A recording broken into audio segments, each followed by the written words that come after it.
नमस्कार श्रोताओं, हमारे यूट्यूब चैनल में आपका हार्दिक स्वागत मैं अभिनंदन करता हूं। श्रोताओं, मेरा नाम दीपक है। आपको आला खंडकाम में कुछ योद्धाओं के बारे में बताने जा रहा हूं। दोस्तों, ध्यान से सुनिए। जब ढेबा की बारात हो रही थी, ढेबा का विवाह हो रहा था, ढेबा का ससुर था निर्भय सिंह, राजा निर्भय सिंह, जो इंदलगढ़ का राज्य संभालता था। जब महोबा वालों से भयंकर युद्ध हो रहा था, तब इंदलगढ़ की निर्भय सिंह की पेश नहीं करी तो उसने निमंत्रण दिया था लड़ने के लिए पृथ्वीराज चौहान को। दोस्तों, पृथ्वीराज चौहान, क्योंकि चौहान की लाज रखते हैं। चौहान प्रधान, जो पृथ्वीराज चौहान था, उनका एक सेनापति था, प्रधान सेनापति। श्रोताओं, उसका नाम आपने सुना होगा। बहुत वीर योद्धा था, चौड़ा ब्राह्मण, जिसने उधल को मारा था। वो ही चौड़ा ब्राह्मण था। वो अपने आप को बहुत सुरमा समझता था। उसी युद्ध में काफी निपुण थी, विद्या भी जानता था। जब क्या होता है श्रोताओं, पृथ्वीराज चौहान ने बेड़ा डाला कि है कोई सुरमा लड़ेगा वो उससे, तो उसने कहा कि हाँ, वो कोई नहीं लड़ेगा, लड़ने वाला कोई नहीं है वीर सुरमा। तब उसने कहा है कोई इसमें जो वीर योद्धा लड़ेगा सुरमा से। तब पृथ्वीराज चौहान की जो सेना में दरबार लगा था, उसमें कोई ऐसा नहीं था जो उस बेड़ा को चबा ले। दोस्तों, जब उस महोबा वालों से कोई युद्ध लड़ना नहीं चाहता था, क्योंकि बनाफर हैं, बनाफरों से कोई युद्ध नहीं लड़ सकता था, क्योंकि वो इतने ताकतवर थे।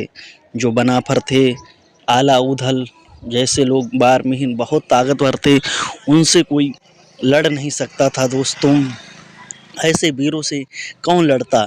जब पृथ्वीराज की जो सेना थी, उसके दरबार में वो पान का बेड़ा था, वो किसी ने ही नहीं चबाया। दोस्तों, क्योंकि महोबा वालों के सामने किसी की पेश नहीं चल रही थी, इसलिए उस बेड़ा को चबाने से सब लोग डरते थे। जब पृथ्वीराज की सेना में किसी ने बेड़ा नहीं चबाया तो पृथ्वीराज चौहान को गुस्सा आया कि मैं आज से तुम लोगों को पालता हूँ। बताते हैं, पृथ्वीराज चौहान के पास में 9 लाख लोगों की सेना थी। 9 लाख लोगों की सेना के साथ पृथ्वीराज चौहान चलता था। जब 9 लाख की सेनाओं में दोस्तों किसी ने ही नहीं बेड़ा खाया, तो पृथ्वीराज कहने लगा, हमें नहीं पता था, तुम सब कायर हो। तब क्रोध में आकर चौड़ा ब्राह्मण था दोस्तों, प्रधान सेनापति, उसने बेड़ा चबाया कि आज से महाराज सुबह से शाम तक युद्ध होगा। जितने बनाफर हैं उनको मैं सबको मार कर तुम्हारे कदम में डाल दूंगा। दोस्तों, कौन कह रहा है? चौड़ा ब्राह्मण कह रहा है पृथ्वीराज चौहान से कि जितने वीर योद्धा हैं सबको मार कर मैं तुम्हारे कदमों में डाल दूंगा। अब चौड़ा ब्राह्मण चल दिया है। दोस्तों, चलते चलते चलते चलते युद्ध के मैदान में उसने हलकारा को बुलाया, कहा जाओ महोबा वालों को खबर भिजवा के आओ, जितने महोबा वाले हैं सब एक साथ में युद्ध करेंगे। दोस्तों, हलकारा पत्रिका लेकर जाता है, आला को देता है। आला से कहता है, चौड़ा ब्राह्मण युद्ध के लिए तैयार हो जाओ। आला से, जितने तुम्हारे महोबा वाले हैं सब एक साथ युद्ध लड़ेंगे, जितने लोग तुम्हारी सेना वो सब आ जाए। दोस्तों, ये चिट्ठी सुनकर आला के होश उड़ गए, क्योंकि आला तो युद्ध करते नहीं थे। वो चिट्ठी दोस्तों, क्या होता है कि मलखान को पकड़ा दी जाती है। सिरसा नरेश कहते हैं, मलखान का शरीर वज्र का था। जब वो मलखान को वो पत्रिका पकड़ा दी जाती है हलकारा। अब हलकारा से कहा जाता है मलखान कि कहता है, जाओ अपने चौड़ा ब्राह्मण पृथ्वीराज से कह दो, जितनी तुम्हारी सेना हो, जितने वीर सोरमा हों, जितने वीर योद्धा हों, सभी लोग आ जाएं, एक साथ मैं युद्ध करूंगा। दोस्तों, ये सुनकर कहा सभी वीर योद्धा आ जाएं, एक साथ मैं युद्ध करूंगा। अब हलकारा जाता है पृथ्वीराज चौहान के पास में, और चौड़ा ब्राह्मण जहाँ बैठा था उसको वो कह देता है पत्रिका, कहा मलखान ने जितने भी आपके यहाँ वीर सुरमा हों सब आ जाएं। दोस्तों, उधर मलखान चलता है अपनी फौज सजाकर, इधर चौड़ा ब्राह्मण चलता है 60,000 की फौज लेकर। कहते हैं दोनों लोगों को आमने सामने हुआ, बात बात में बगदड़ बच गई, बगदड़ में गारी बच गई, हो गई तलवारों की तकरार। अब दोस्तों चौड़ा ब्राह्मण और मलखान में युद्ध होने लगा। चौड़ा कहता है मलखान भाग जा, तुझे पता नहीं मैंने वीर वीर योद्धा मारे हैं। दोस्तों उसे क्या मालूम था मलखान भी कोई छोटा मोटा वीर योद्धा नहीं था। मलखान अपने ताकत के बल से दोस्तों सब कुछ कर सकता था। मलखान ने जाने कितने राजाओं को पछाड़ा था। अब मलखान के दोस्तों सेना को चौड़ा घेर लेता है। अब चौड़ा दोस्तों व्यूह रचना जानता था, युद्ध में निपुण था।